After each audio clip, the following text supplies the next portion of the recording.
prestasi Anda di tempat kerja tidak berguna, cari mukalah Anda, maka Anda akan naik jabatan ya guys ya.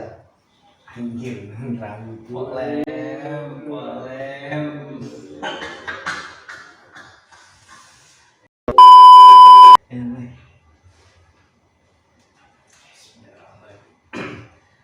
Assalamualaikum warahmatullahi wabarakatuh. Waalaikumsalam warahmatullahi wabarakatuh. Welcome to my channel Bang Kiki. Bang Kiki. Oke.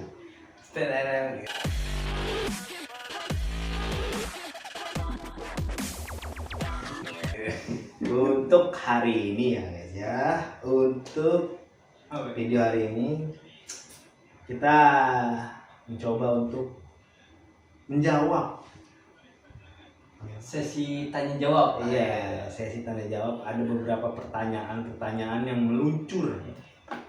Ya harus kita jawab. Berarti jatuhnya kita kayak Q&A ya? Iya gitu. Cuman nggak, kalau Q&A kan dari subscriber ke kita, ini jatuhnya orang lain. Orang lain nanya kita harus jawab. Ujung-ujungnya konten. Oke, langsung kita mulai aja ya. Pertanyaan pertama.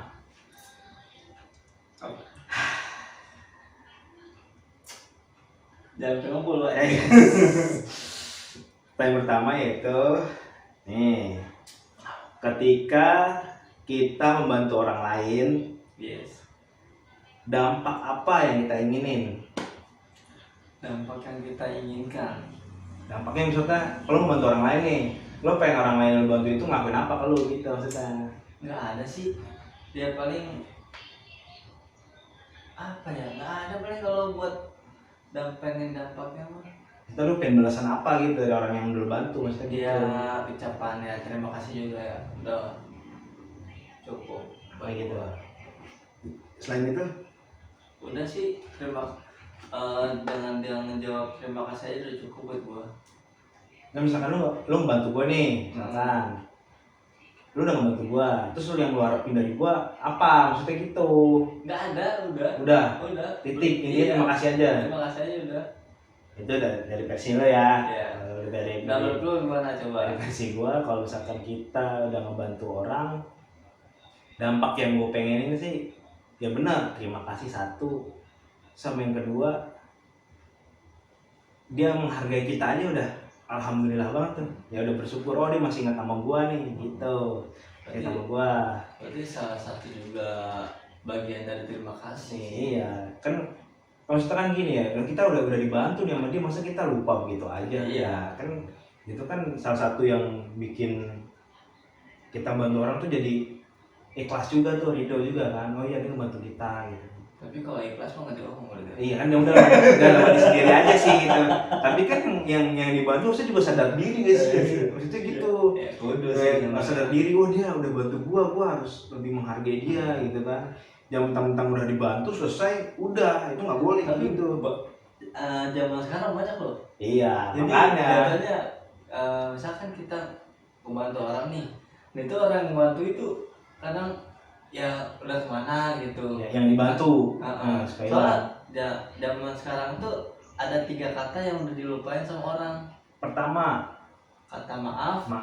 satu. Kedua, Terima kasih, dua. Sisanya gue lupa tuh. Sisanya yang pertama terima kasih, kedua maaf, ketiga Anda cari sendiri di rumah ya. PR. Itu ada 3 yang kata yang zaman sekarang tuh lupa. Itu. Jadi ya kesimpulannya, kalau kita udah dibantu orang, ya kita harus sadar diri, tahu terima kasih, dan kita nggak boleh ngelupain kebaikan orang. Tuh, oke. Udah clear ya pertanyaan ini ya. Next question. Ayo.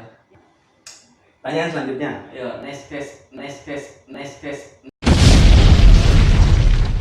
next question. Oke. Pertanyaan selanjutnya, bagaimana kita menyikapi sebuah kegagalan? Menurut gua, Yes, pastilah dulu lah. bagaimana cara kita menyikapi Sebuah kegagalan. Kalau pribadi gua, sebuah kegagalan itu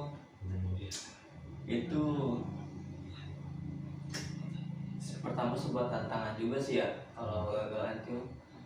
Cuman ya kalau kegagalan itu kan sebuah tantangan juga. Jadi ketika kita gagal satu, kita nggak usah langsung terpuruk. Oh ya, terus Jadi ketika kita gagal, itu kita harus bangkit lagi, kita harus coba lagi.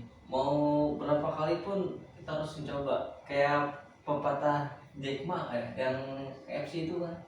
iya, bukan pepatah itu ngaco. Iya, pokoknya kata-kata si Jack Ma itu dia bilang coba beratus kali pun, apa sih gue lupa katanya itu.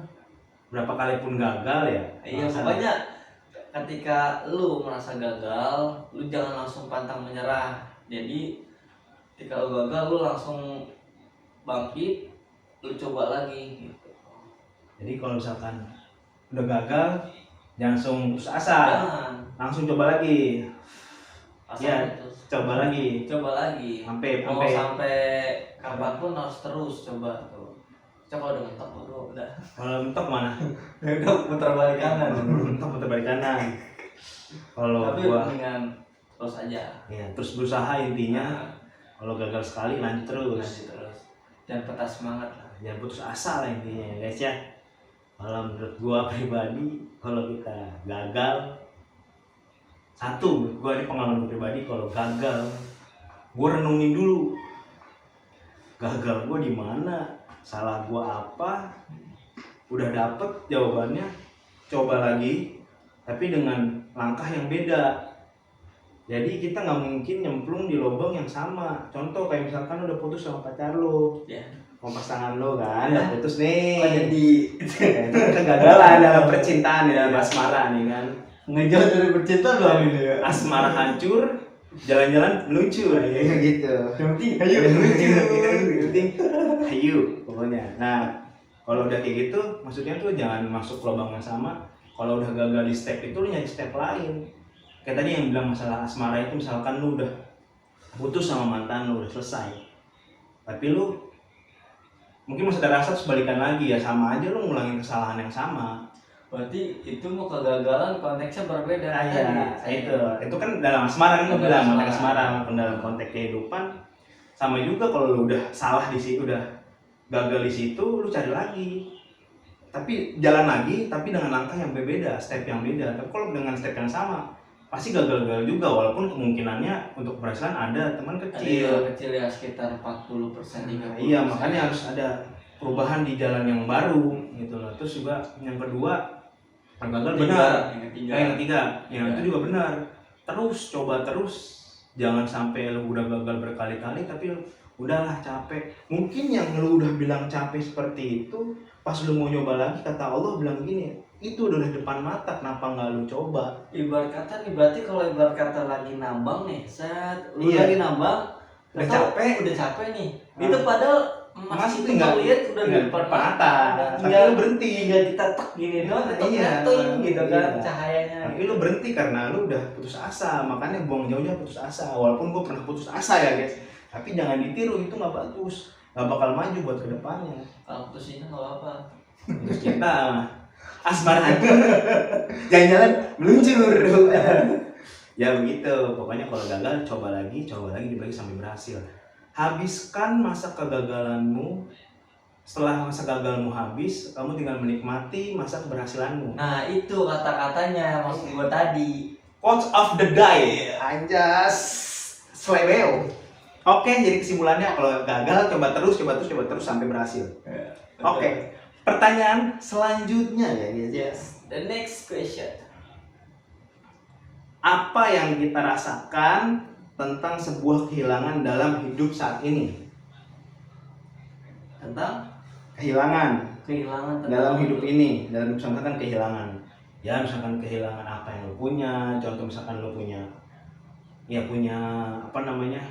sesuatu yang berharga, kayak misalkan handphone.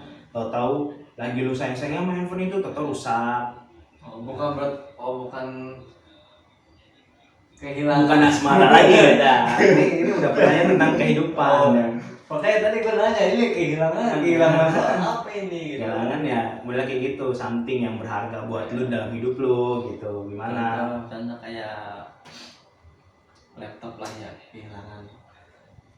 Kalau kehilangan model contoh kayak kehilangan laptop ya. Kalau misalkan kehilangan laptop itu berarti udah barang berharga ya gimana ya? iya itu jatuh kan barang berharga. Cuman kalau kehilangan barang berharga itu kan istilahnya ya itu kan cuma titipan juga gitu. Iya, baik lagi titipan. Jadi cuma itu titipan. Jadi ketika kita udah kehilangan, ya udah kita jangan merenung gitu, maksudnya ya boleh merenung, cuma jangan terus-terusan merenung gitu. Jangan berlarut-larut ya guys ya. Lalu terus ya udah lu coba buat ya beli lagi laptop atau gimana, Usaha lagi untuk beli laptop baru gitu. Nanti kalau misalkan udah kehilangan ya udah gitu ya. Emang mungkin bukan milik kita gitu. Tapi kalau misalkan kayak kehilangan orang yang kita sayang sih itu beda cerita. Beda cerita. Oh gimana? Kalau kehilangan orang yang kita sayang itu jatuhnya beda dari kita kehilangan laptop atau kita kehilangan barang HP. ya. Karena sifatnya kalau udah kehilangan orang yang kita sayang itu ya berkata lu udah sering tiap hari kemana-mana berdua gitu kan, atau udah ada momen. Jadi setiap hari tuh lu bisa menghabiskan waktu bersama gitu sama dia gitu kan. Kalau udah kehilangan orang yang kita sayang ya kita rada nyesek juga gitu. Nah itu caranya gimana untuk ngadepin itu? Untuk ngadepin caranya ya kita istighfar dulu, musabah pada Allah ya. betul. Karena sesuatu yang di dunia ini intinya itu titipan. Jadi kalau misalkan kita punya something atau barang atau kita punya orang yang kita sayang, apapun bentuknya di dunia ini, balik lagi itu semua titipan.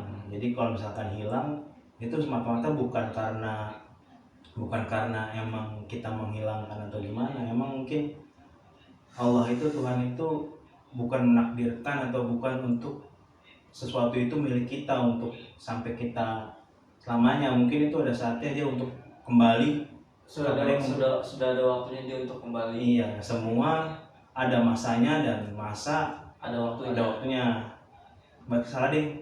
Semua masa ada orangnya dan semua orang ada masanya. Nah iya itu.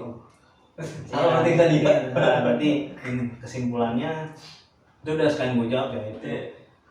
Itu jadi kesimpulannya kalau misalkan kita kehilangan sesuatu dalam hidup ini ya mau gimana lagi, emang udah jalannya begitu, alurnya begitu ya kita nggak bisa terus menyesali. Mungkin menyesali dalam beberapa waktu oke lah ya kan, cuman kalau untuk berlarut-larut jadi kita nggak ada perkembangan untuk maju lagi gitu kan ya. Ibaratnya cuma udah stuck di situ aja. Iya, nggak gerak jadinya. Oke. Pertanyaan selanjutnya. Oh yang tadi pertanyaan tadi agak melo ya Pak ya? Iya itu agak dalam ya soalnya. Karena emang. Pertanyaan selanjutnya. Nih, ini mah pertanyaan kalau misalkan kita udah punya anak ya. Apa visi kita atau tujuan kita sebagai orang tua nih kalau kita punya anak? Iya. Saat nggak punya anak dan pengen punya anak gitu loh. Misalkan nih, jadi tujuannya gini, misalkan tujuan apa, misalkan lu pengen punya anak nih, lu pengen punya anak, tujuannya apa lu punya anak, dan ketika lu udah punya anak, lu pengen bertujuan anak lu itu gimana, gitu maksudnya. Kalau misalkan ketika udah punya anak, visinya ya pertama yang paling utama itu kita ngedidik dia gimana cara menjadi anak yang soleha gitu kan, berbakti sama orang tua lah. Ya, betul.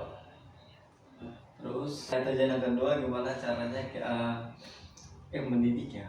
Iya. Mendidik anak kita menjadi anak yang pertama pribadi yang kuat, yang baik, yang tangguh gitu.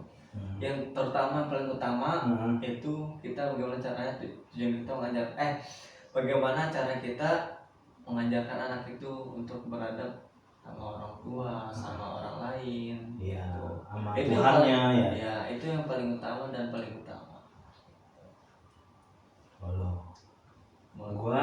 Tapi kalau udah punya anak ya tujuannya, kalau udah punya anak ya sama kayak lo tadi gitu, hampir sama. Ya semua orang tua pasti kan menginginkan atau mendambakan anak yang soleh dan soleha, berbakti ke orang tua, yang nurut gitu. nurut dalam arti kata ya Tidak membangkang. ya tidak membangkang dan takwa kepada Tuhannya lah gitu, takwa kepada Allah Subhanahu Wa Taala. Karena kalau kita mendidiknya dunia aja itu nggak akan dapat akhirat, tapi kalau kita mendidiknya ke akhirat, dunia ikut mengikuti. Gue jadi inget tuh kata-kata Ustadz Adi Hidayat bilang gini, kalau kita punya anak, kita harus mendidik anak kita itu menjadi anak yang contoh, dia ngerti agama. Karena kenapa ngerti agama? Karena itu meliputi semua dunia dan isinya. Atau Ustadz Adi Hidayat begitu. Dan yang kedua, yang bakal mendoakan kita nanti, anak kita itu dari kita masih ada sampai kita orang tua nggak ada. Nah terus yang ketiga, yang bakal mengantarkan jenazah kita ke liang lahat dan mengazankannya.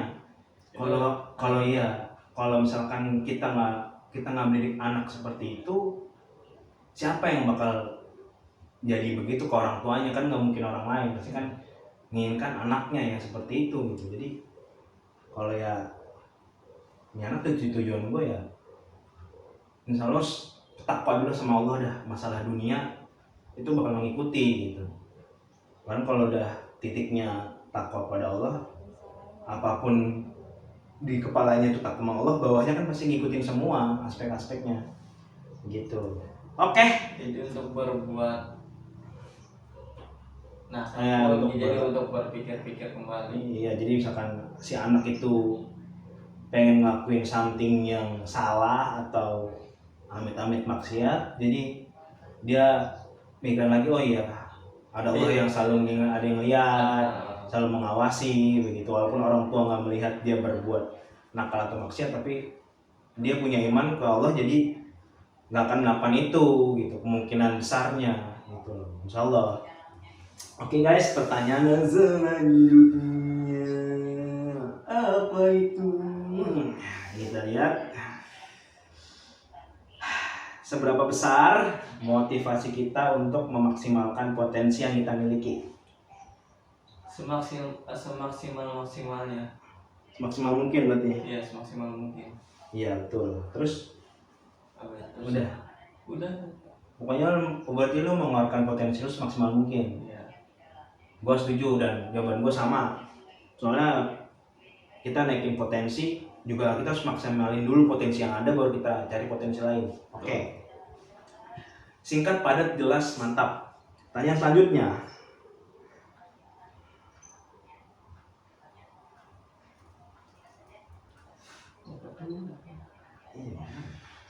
Apakah kita menggambarkan diri sendiri sebagai orang yang percaya diri? Jika iya, kenapa? Jika enggak, kenapa? Kita harus percaya diri tuh. Kenapa? Kalau iya kenapa? Kalau enggak kenapa? Kalau pengalaman pribadi gue nih ya. Iya. Gitu. Dulu gue termasuk orang yang gak percaya diri. Iya.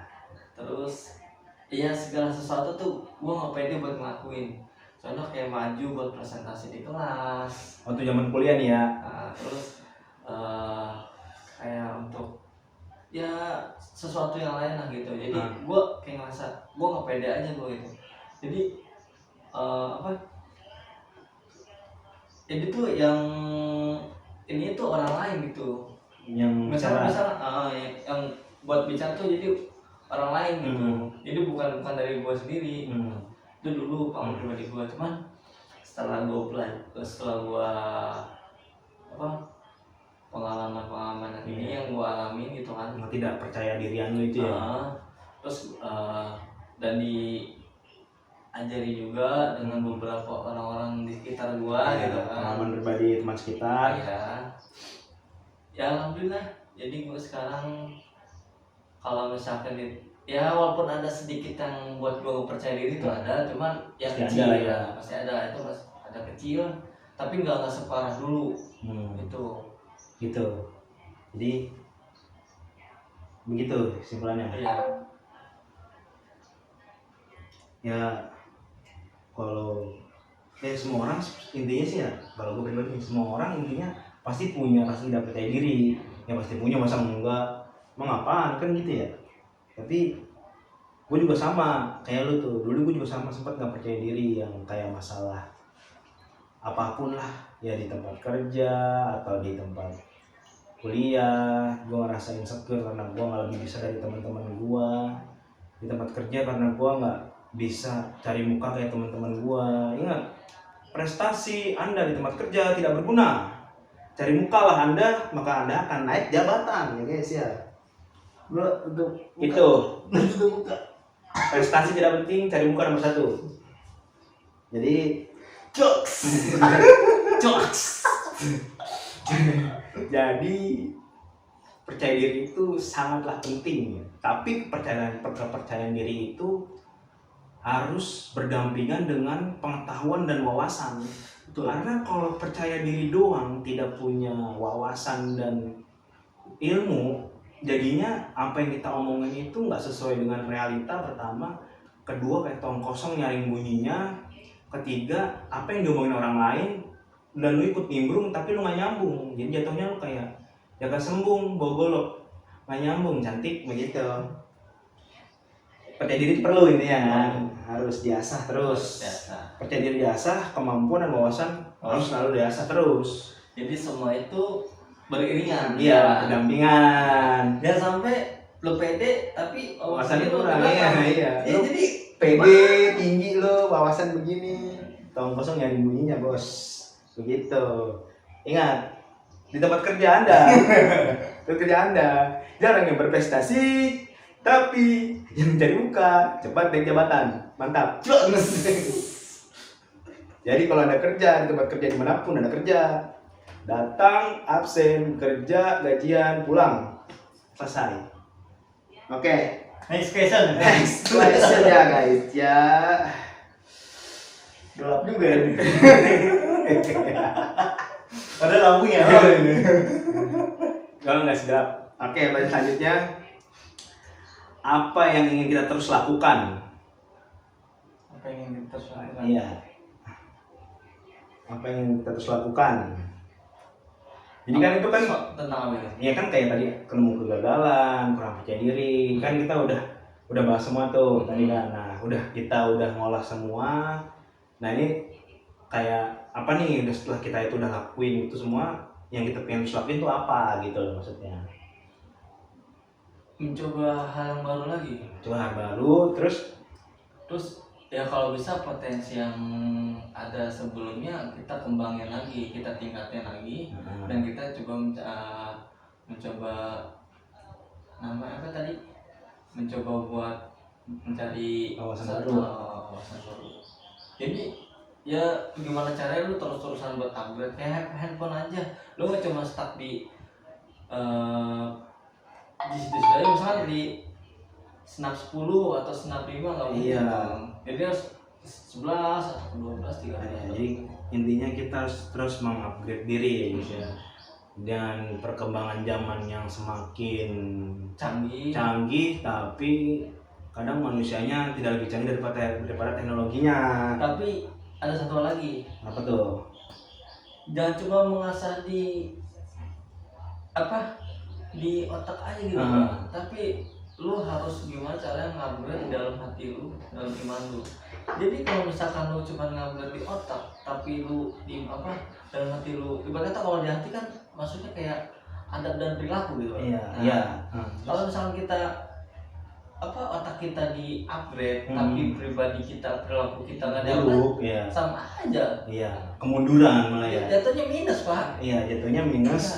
Dia pinter tapi tidak mengaplikasikannya dan dia berlaku sombong mungkin di situ ya. Iya. Bisa. Ya juga tuh gue ingat juga tuh kata. Ini balik lagi nih, gue dengar ceramah Ustadz Ahmad Hidayat. Beliau ngomong gini kan di dalam tausiahnya waktu itu, di era sekarang tolong hati-hati di era yang sekarang, di zaman sekarang, tolong hati-hati tingkatkan iman kembali. Benar tadi yang lu bilang, kita mengupgrade wawasan, mengupgrade ilmu pengetahuan, itu harus dibarengi juga dengan mengupgrade dan menguatkan iman kita di era yang sekarang ini gitu loh. Soalnya sekarang yang haram dihalalkan, yang halal diharamkan, begitu prosesnya. Dan bagaimana caranya yang haram itu jadi halal? Iya, itu dipaksakan, jadi nggak Paksakan kehendak sendiri tuh. Iya, jadi kayak udah nggak peduli halal haram, sikat terus, gitu kan. Makanya itu dibutuhin iman di situ seperti itu. Lagi zaman sekarang begitu kan, nggak peduli halal haram, selagi itu ada dan menghasilkan, ambil. Tapi kan kalau kita punya iman, pasti kita berpikir, itu haram, itu bukan milik kita, bukan punyaan kita, ya kita nggak berhak untuk mengambil atau memiliki gitu loh. Ada salah satu quotes juga dari salah satu artis. Oh yes, nih quotes nih. Quotesnya jadi gini, prestasi lu 5 misalkan, prestasi 5, misalnya 5, cuman ada lu 0. jatuhnya apa? Minus, bos. Gitu. Jadi kalau bisa hadap akhlak iman lebih tinggi. Tuh. Ya, wawasan tinggi, intelektual tinggi, tapi dibarengin dengan iman, akhlak, adab dan takwa yang tinggi pula. Jadi percuma buat apa lu punya prestasi bagus, ya kan? Prestasi bagus, intelektual lu bagus, terus ya yang lain-lain bagus lah gitu kan. Iya. Tapi dalam pribadi lu, dalam akhlak lu sendiri, pribadian lu buat sama orang sekitar lu nggak ada gitu. Buat apa jatuhnya? Betul. Minus keras guys. Minus benar nggak bukan nol lagi, bukan minus. Jadi KDA nya minus ya guys ya. Jadi sama ya, berlaku lah. Makanya tadi disinggung masalah di tempat kerja kan. Kerja nih buat kalian semua ya kan. Yang pinter banyak, yang cerdas banyak, yang pokoknya pinter banyak, terus banyak di tempat kerja ya. Ini pengalaman saya sendiri pribadi ya. Jujur itu susah, makanya dibilang tadi kan, kalau lu punya wawasan lu tinggi, intelektual yang tinggi, lu sebarengin sama iman lu yang tinggi juga. Jadi kecerdasan lu itu dibarengin sama iman. Jadi lu nggak jalur yang haram lu ambil juga. Contoh kayak jalur pak singkat lah, lu pengen di posisi ini, yang lain udah berprestasi, yang lain udah jujur, udah dilihat lah sama perusahaan, sama atas udah dilihat. Nah lu dengan jalur singkat yang itu pinter cari muka, ya kan, pinter cari muka, pinter ngelobi, yang jujur ini kalah sama lu. Maksudnya kalah sama yang caper sama cari muka ini. Maksudnya gitu. Kalau yang jujur itu kan insya Allah kan makanya kewawasan sama iman, insya Allah tuh. Makanya kan banyak orang jujur yang dibuang, yang begitu naik terus gitu. Makanya saya ngomongin politik ya guys ya. Saya lagi kalau ngambil jalur haram gitu banyak yang jadi korban. Iya, banyak korban demi kesenangan lu pribadi. Iya, bukan cuma dibuang aja, cuma diinjak-injak juga. Iya, diinjak asing. Pokoknya lu ya begitu dah. Kayak gitu dah. Harus wawasan luas, intelektual tinggi ya, disertai dengan iman yang kuat juga gitu. Oke guys ya, cukup untuk hari ini. Kalau misalkan ada pertanyaan lagi dan kalian pengen bertanya, boleh DM di IG Bang Kiki. Ntar IG-nya gua taruh di kolom deskripsi ya. Ya, segitu aja untuk hari ini, untuk pertanyaan hari ini. Kita akhiri. Assalamualaikum warahmatullahi wabarakatuh.